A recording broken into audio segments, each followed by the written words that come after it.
Mcshane. You gotta learn how to kill that motherfucking Judy Burns. He's that Mcshane. His name is Shane. And he's that much cooler than you.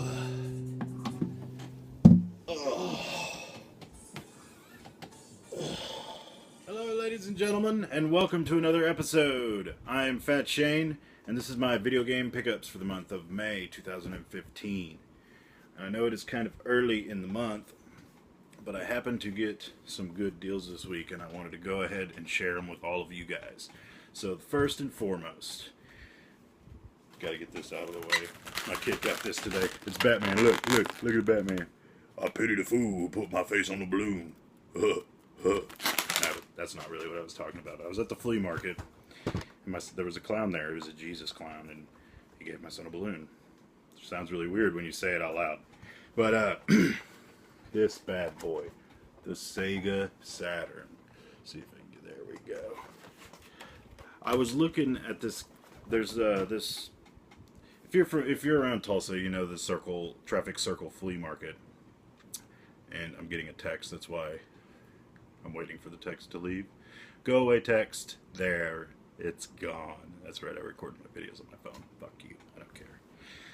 But anyways, there's this Middle Eastern guy that's been there for years. He's the guy that has just consoles and wires and everything and has been in the back corner for a while.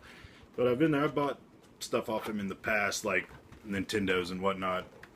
And I was looking at an Atari because he has a bunch of Atari games. I've been trying to get an Atari for a while. I just haven't seen one that I'm willing to pay, $40 for. It's kind of ridiculous.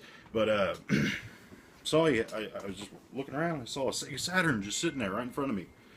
And I was like, whoa, it's a Sega Saturn. I've never played a Sega Saturn until a couple hours ago today, actually. And that's because, when I was a kid and this thing came out in like 1996. And it's crazy because of what it could do. I mean, it had an internet thing in '96. You could play games on the internet. That's crazy. But I didn't know anybody who had a Sega Saturn. I don't remember what the retail was back then, but it was, pretty high for the day. And it was only out for a couple years in America. Evidently, it did really, really well in Japan. But, I saw it sitting there. I was like, oh, I wonder how much he wants for it. I actually got him to come way down and hook me up on a deal, and that guy was awesome, and I told him, I'll be back, dude. I'll buy that Atari some other time, because he wanted like $80 or something. He wanted to give me 2 games, 2 controllers, and all that, and I was like, oh, I thought you wanted 50, or for some reason I had $50 in my head, and he ended up giving me all of it for $50, and he didn't want to, and he's like, look, you're a good guy, I'm going to help you out, and I was like, awesome.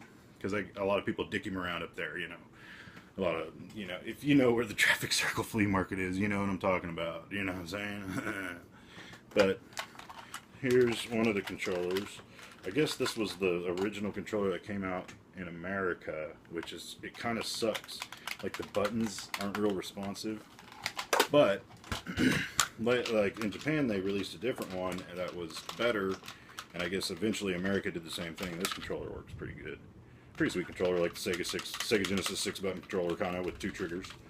Can't go wrong. But I dig it. I didn't find very many games. Certainly no good ones, but I had to get something. This is Cyber Speedway. You see, it was $6, but it actually has some pretty cool cinemas and like art and stuff. And I've noticed the sound is really good on here too, of course, because it's CDs, but. It's not very exciting. I guess the only thing I compare it to is like maybe F-Zero or something like that. This one, if I would have played this back when it came out, it would have blew my mind. Because this is like a first-person shooter. It's called Machine Head, and you kind of pilot this little, well, you can see it on the cover. I don't know what the hell to call it. This little gun pod vehicle thing around and just shoot stuff. And it's impressive for the time, but kind of slow, boring. But, excuse me. That's delicious. Delicious.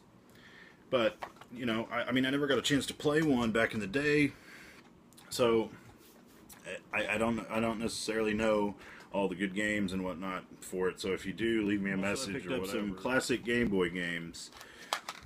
It just so happens I found Ninja Turtles Fall of the Foot Clan, which is a really cool game. Very short and simple, but it's surprisingly fun if you're a fan of the Ninja Turtles. And I also just happened to see Turtles 2 in a bin of cheap games at Thrill House. It's kind of bent there, but it plays fine, and it's a pretty cool game too. More like the first one. And this game, this is a great game. I love it. I want to make a sweet, sweet love to this game. Final Fantasy 3, whoa. There it is, the label kind of sucks. But when I was a kid, I had all 3 of the Final Fantasy games on the Game Boy. And we would take trips up to St. Louis to go see the St. Louis Cardinals, because my family's big Cardinals fans and whatnot. And I remember playing that game on the way there. Like it was like maybe a 6-hour trip. I don't know. I was young. I was probably 13 or 14, maybe even younger than that. And I remember playing Final Fantasy 3 all the way to St. Louis, and the time just flew by. And I popped it in the other day and ended up playing it for an hour, just looking around. And the music is just fantastic. Like, really, they do such good music in those games. But I was really happy to get that. Didn't get it real cheap. It was $10. Kind of sucks, but hey, whatever. This game, which I paid entirely too much for, and I wish I didn't, but I'm not really going to go into that. Sonic Rush Adventure, it's a DS game. It's like graphically really cool. They use both the screens, and they're showing off that whole mechanic where you'll start at the top screen and go down and up.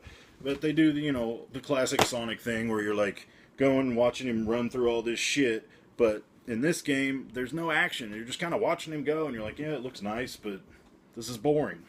But wasn't expecting the world. This came with my Saturn. It's just the disc. It's just Daytona USA. It didn't work when I had it there, but that's why I guess he just gave it to me. But whatever. Yeah, that's all the Saturn games I got. I think I have Madden somewhere, but it's not like I'm ever going to fucking play Madden. I picked up for the PlayStation 3 Rock Band 2. I got this for $6, and Rock Band 2, I always liked Rock Band, and I don't have any instruments right now, but I want to get my son more into music, and I think that is the way to go. Because he loves video game music, but he doesn't seem to care about anything else.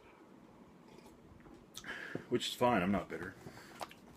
For the Wii, I picked up Metroid Prime 3 Corruption. This is a really cool game. I mean, the whole pointing with the Wii remote shit gets old, but it's still a good game, and I enjoy it.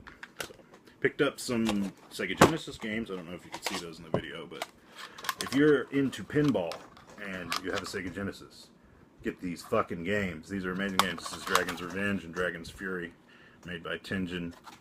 Just awesome, like, Lord of the Rings medieval dragons and half-naked women, and it's just classic Genesis greatness. Definitely picked those up. I got this for my son. Sega Wacky Worlds. Saw Gamester 81 had a review of it up.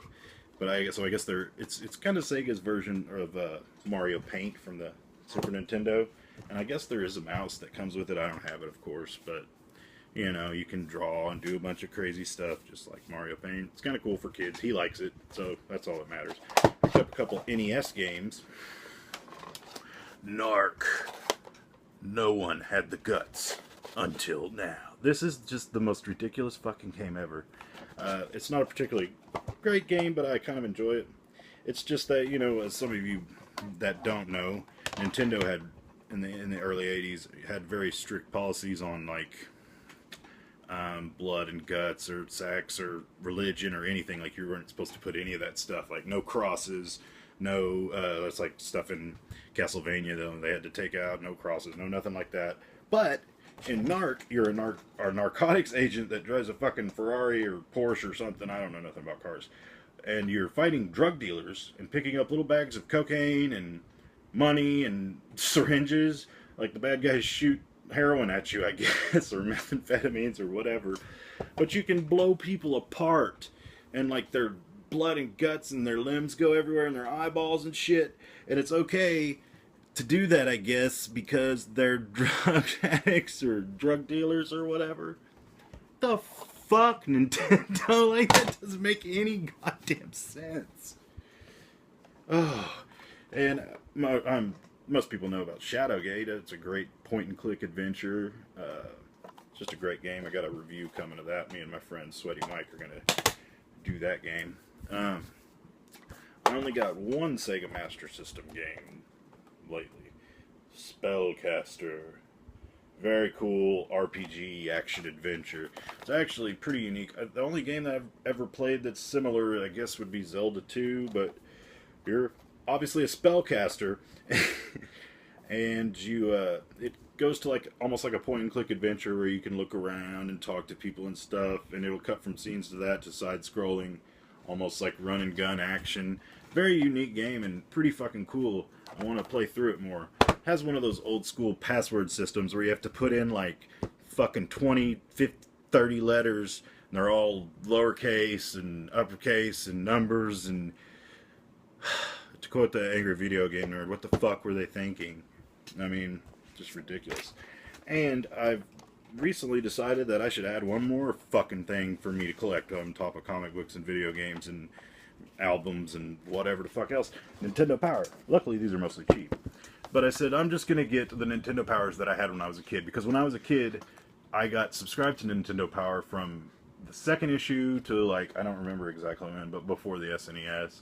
And this is one of the ones I had. And I just remember reading through it. And I just like picking up all the ones I used to have because it's kind of like, oh, there's Ultima.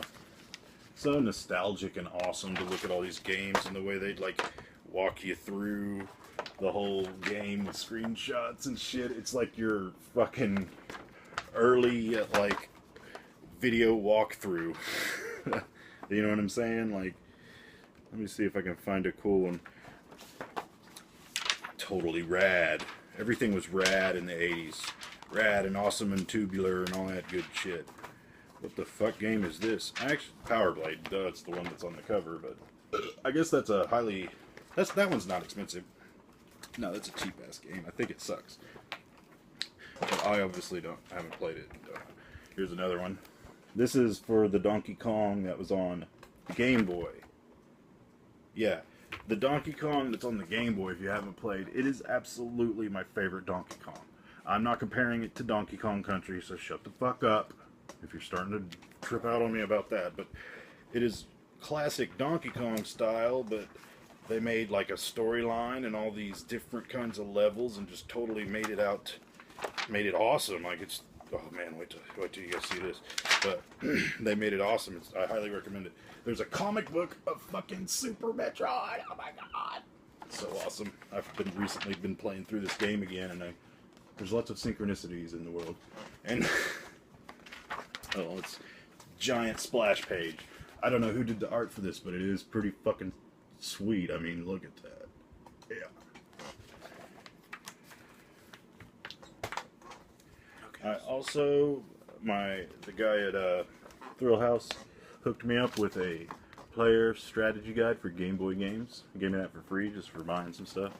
It's fucking cool. You know, you guys know how I love my classic Game Boy. It's got a bunch of games and tips and secrets and stuff. Nintendo Power was a really cool thing, and it was only a couple years ago in 2012 where they ended. Lock and Chase, speaking of another good Game Boy game. Yeah. Yep. As you can see, I actually got a couple posters. I got that Sega one, which you guys might have seen, and Star Fox, Tailspin. There's a couple more in here, actually. Not in this one, though. This one is Vice Project Doom, which is a game I'm not really that familiar with. Lolo. When I was a kid in art class, I made a little clay ball and painted it and cooked it in the kiln and cooked it or painted it blue and made him look exactly like Lolo. That's how fucking into video games I was and still am. Obviously, I'm still talking about goddamn Lolo. That's actually what my son calls my sister too, which is funny. Yeah, here's another comic. I had forgotten that all these Nintendo Power, a lot of them had comic books in them. So it's fucking Star Fox comic. This is where I got the poster out of it too. But yeah, that is my pickup videos for this month or this week or whatever the fuck. Tell me what you think. Leave a like or comment. Please subscribe, and thanks for watching.